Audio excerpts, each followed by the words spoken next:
Question 28. The diagram shows a sector of a circle of radius 6 centimeter.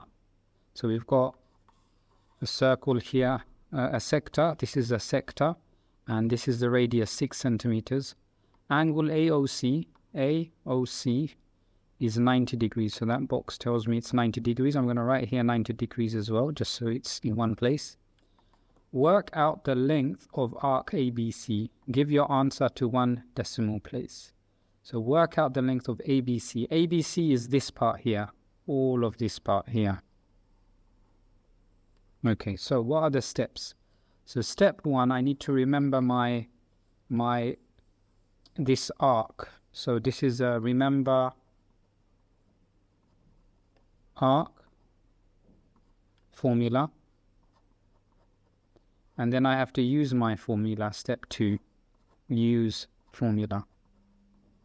Now, this is, if I look at this, so step 1, my arc formula, what is it? Now, this is the outside of a circle. So what is the outside of a circle? The outside of a circle is, so step 1, circumference.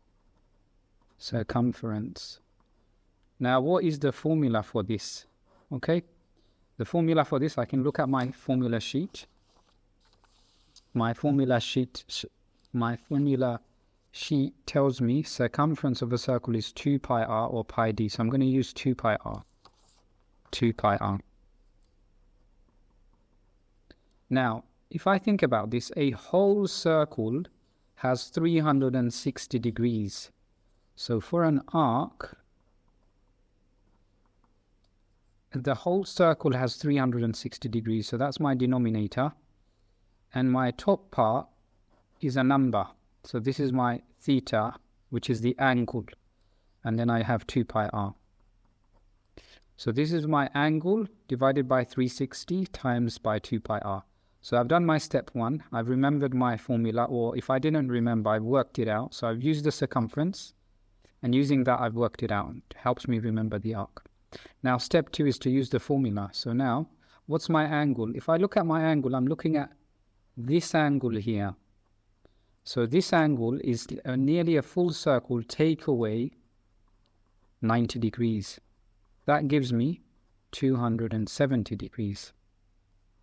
Okay, so now this is my angle, 270 degrees over 360. And then I'm multiplying by 2 times by pi, which is a number, times by my radius. My radius is 6. And then I have to give my answer to one decimal place. So I've got my formula. I need to work this out, put this in my calculator. Get my calculator out. 270 divided by 360. Okay, that's 0.75, and now I can just multiply my numbers.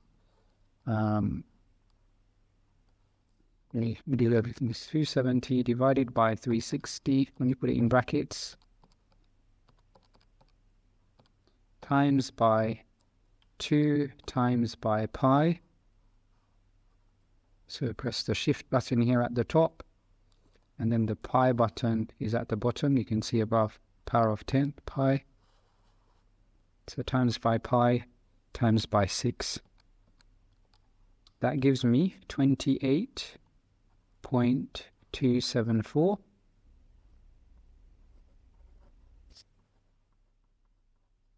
.33388. Now, the question says to one decimal place. So I'm going to look for one decimal place is here. This is my decimal point. After my decimal point, I look at the next digit. It's a 7, so I have to round up. So this becomes 28.3. So my final answer is 28.3.